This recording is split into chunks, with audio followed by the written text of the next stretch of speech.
হয়, আজি আসলতে আমাৰ সংবাদমেলখনত উপস্থিত থকা আমাৰ মুছলিম ছাত্ৰ সন্থাৰ কেন্দ্ৰীয় সাংগঠনিক সম্পাদক মতিউৰ ৰহমান ডাঙৰীয়া, আমাৰ চিৰাং জিলা সমিতি, কোকৰাঝাৰ জিলা সমিতিৰ বিষয়ববীয়া, লগতে কোকৰাঝাৰ সদৰ এৰিয়াৰ মোৰ অতি শ্ৰদ্ধাৰ সাংবাদিক বন্ধুসকল, জয়জয়তে আমি সকলোলৈকে আমি মুছলিম ছাত্ৰ সন্থাৰ বৈপ্লৱিক অভিনন্দন জ্ঞাপন কৰিছোঁ। আপোনালোকে জানে যে বিটিআৰ ইলেকশ্যনৰ প্ৰথম পৰ্যায়ত ইতিমধ্যে অন্ত হৈছে। প্ৰথম পৰ্যায়ত অন্ত হোৱাৰ পূৰ্বৰ পৰাই মুছলিম ছাত্ৰ সন্থাই EPPL দলক মুকলিকৈ সমৰ্থন আগবঢ়াইছে। তো প্ৰথম পৰ্যায়ত যিখিনি আমাৰ সাংগঠনিক ভেটি আছিল সেই মতেদি আমি ৰাইজৰ আগত গৈছিলোঁ, ৰাইজক সজাগ কৰিছিলোঁ আৰু পৰিৱৰ্তনৰ কাৰণে আমি ভোট দিবলৈ আহ্বান জনাই আহিছোঁ। আজিও আমি চিৰাং জিলা আৰু কোকৰাঝাৰ জিলাৰ বিভিন্ন প্ৰান্তত গাঁও গৈ আমি বিভিন্ন ধৰণৰ সভা সমিতিত অংশগ্ৰহণ কৰিলোঁ। তো কথা হ'ল, এই যে 15 বছৰীয়া BPF দলৰ যি দুৰ্নীতি, এই দুৰ্নীতি বন্ধ কৰিবলৈ আৰু পৰিৱৰ্তন আনিবলৈ আচলতে আমি EPPL দলক মুকলি সমৰ্থন আগবঢ়াইছিলোঁ। আমাক লাগে শান্তি, আমাক ন্যায় লাগে, আমাৰ সম উন্নয়ন লাগে, আমাৰ নিজৰ আইডেণ্টিটি লাগে। আমিও ভাৰতীয়, আমাৰ মুছলমান সম্প্ৰদায়ও ভাৰতীয়। হাগ্ৰামা মহিলাৰ নেতৃত্বত আমাক আচলতে BTCত ভয় খুৱাই যেনেকৈ জীয়াই ৰখা হৈছিলে, আচলতে মানুহ হৈ আমি জীয়াই আছিলোঁ নে নাই, সেয়া সেই সময়ত আমাৰ এটা প্ৰশ্ন আছিলে।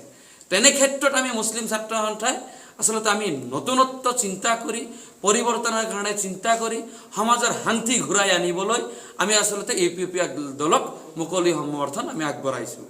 আমি বিচাৰোঁ যে আগন্তুক দিনত EPPL নেতৃত্বাধীন চৰকাৰখনে আমাৰ বিটিআৰ এলেকাত যিমান জাতি জনগোষ্ঠী আছে সকলো সম্প্ৰদায়কে সম বিকাশ আৰু সম উন্নতি দিয়ক। ইতিমধ্যে আপোনালোকে জানে যে BPF দল আৰু BJPয়ে এটা অপপ্ৰচাৰ EPPLৰ বিৰুদ্ধে চলাই আছে। আমি সেই সন্দৰ্ভত ক'ব বিচাৰিম, প্ৰমোদদাটো আজিলৈকে BTC চৰকাৰে গঠন কৰা নাই। তেনে ক্ষেত্ৰত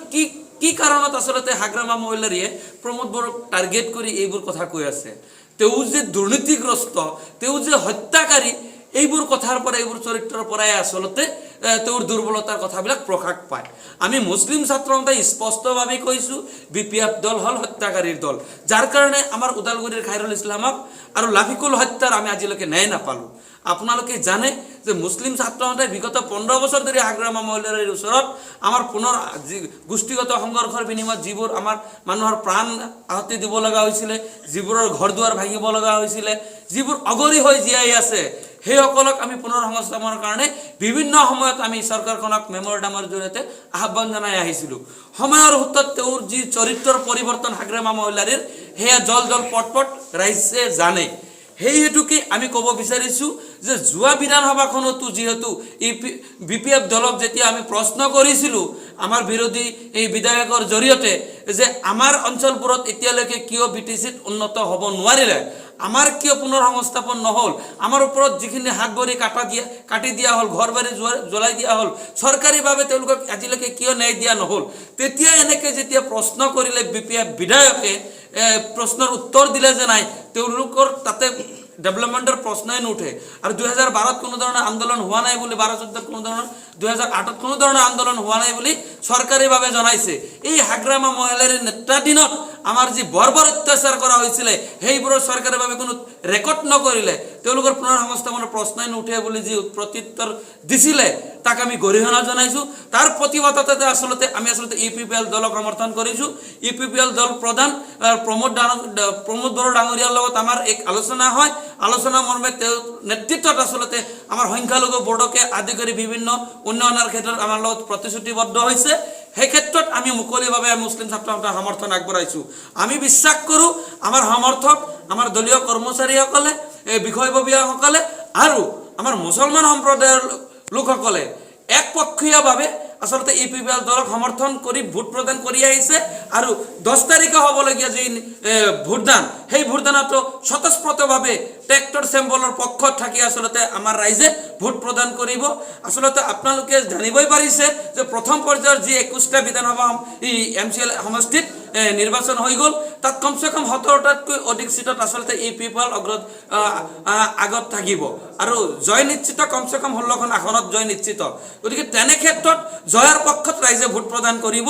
এয়া কোনো সন্দেহ নাই আজি আমি দেখিব পাইছো আমি যিকেইটা মিটিং অংশগ্ৰহণ কৰিছো আমি সাংগঠনিকভাৱে গোটেইখিনি ক্ষেত্ৰতে ৰাইজে আসলতে পৰিৱৰ্তন বিচাৰিছে আৰু পৰিৱৰ্তন এইবাৰ হ'ব তাত কোনো সন্দেহ নাই মই ৰাইজক আহ্বান জনাও আপোনালোকৰ জৰিয়তে আমি পৰিৱৰ্তনৰ অংশীদাৰী হওঁ আমি শান্তিপ্ৰিয় সমাজ গঢ়াৰ অংশীদাৰী হওঁ পৰিৱৰ্তনৰ কাৰণে ভোট প্ৰদান কৰোঁ আমাৰ যিখিনি মানুহৰ লগত অন্যায় অত্যাচাৰ হৈছিলে যিবোৰ অঞ্চলত উন্নয়নৰ নামত দুৰ্নীতি কৰিছিলে সেইসকলক যাতে জেলত ভৰাবলৈ প্ৰমোদ বড়ো ডাঙৰীয়াৰ হাত আমি শক্তিশালী কৰিব পাৰোঁ তাৰ কাৰণে আমি এইবাৰ ৰাইজে ভোট প্ৰদান কৰিম বুলি আমি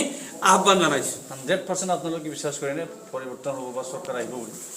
প্ৰশ্নই নুঠে পৰিৱৰ্তনৰ ঢৌ আচলতে ৰাইজে নিজে উঠাইছে ইয়াত কোনো সন্দেহ নাই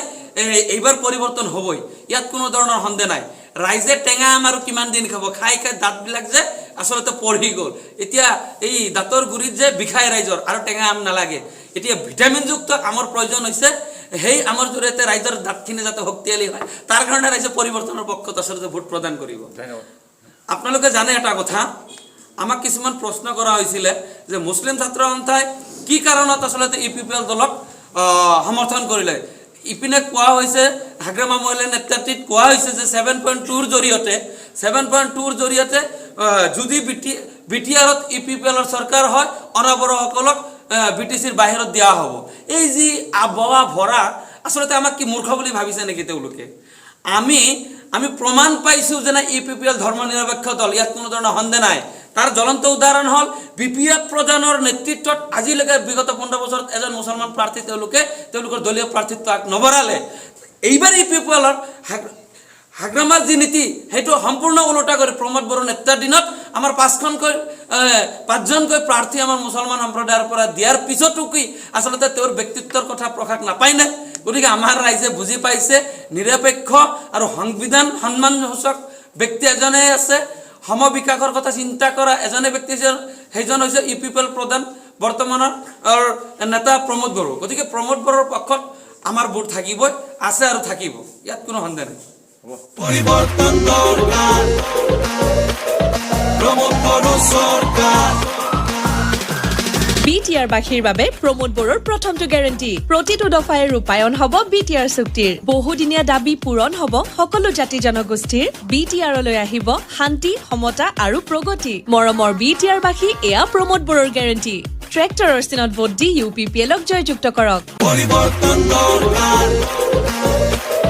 প্ৰমোদ বড়ো সৰকাৰ